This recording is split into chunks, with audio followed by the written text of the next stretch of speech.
আমার লেখা কবিতার বই কেকুড়ার স্মৃতি থেকে একটা কবিতা আবৃত্তি করে শোনাচ্ছি। কবিতার নাম বিচ্ছিন্ন ঘুম। একটা কবিতা।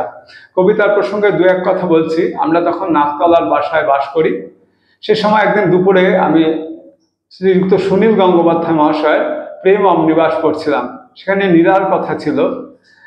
আমি ঘুমের মধ্যে সেই নীরাকেই স্বপ্নে দেখছিলাম। দু তিনবার আমার ঘুম ভাঙে। এই নিয়েই আমার কবিতা।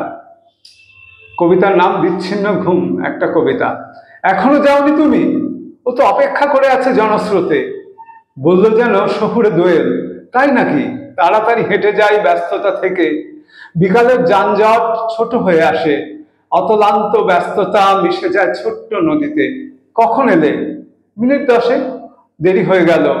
আমি নীরার মুখের ভিড়ে অপলক। জল ভরা জ্যোৎস্নায় মেঘের উড়ান ছায়া পড়ে। কি দেখছো আমাকে? রূপের বিন্ধ্যাচল। হঠাৎ জানলা গলে পল্লবিত রোদ ঢুকে যায় চোখের পর্দা ভেদ করে।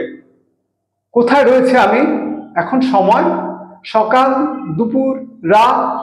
বাইরে যাচ্ছি, গেটটা বন্ধ করে দেরে। জ্যাঠামণি চলে যান ধীর পদক্ষেপে। মাথার কাছেই দেখি পড়ে আছে গল্পের বই, সুনীল বাবুর প্রেম অমনিবাস।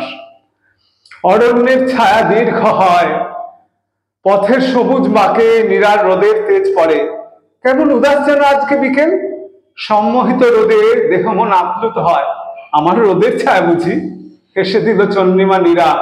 হাতে হাতে কম্পন আসে। নির্জন বনান্ত ভরে যায় জ্যোৎস্না উদাসে। আমিও তুফান মেরে চড়ে ওড়নার মতো ভেসে যাই। খোলো খোলো দৌড়। চটকায় ভেঙে যায় ঘুম।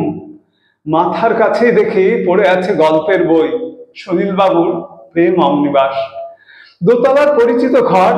জানলায় খোলা হাওয়া নেই। গুমোট মেঘের শ্বাস জীবন উঠোনে। আমার মনটা ভালো নেই। পৃথিবীটা হঠাৎ নিরাশ। আলগোছে হাত রাখি নীরার হাতেতে। দেহের প্রবল তাপে বিষণ্ণ প্রকৃতির বুক। কুকুরের কান্নার আওয়াজে ছুটে যায় শীতল বাতাস। তুমি ভালো থাকো, সুখে থাকো, নয়তো আমার মন নিতান্ত বিষণ্ণ হবে। ঠং ঠং তালা নাড়ে গেটের বাহুতে। রেশনের কার্ড দাও, এখনই বাইরে যেতে হবে। চটকপট বলে গেল খুকু। উঠে আসি মেঘদূত থেকে। খাটের উপর দেখি পড়ে আছে গল্পের বই, সুনীল বাবুর প্রেম অমনিবাস।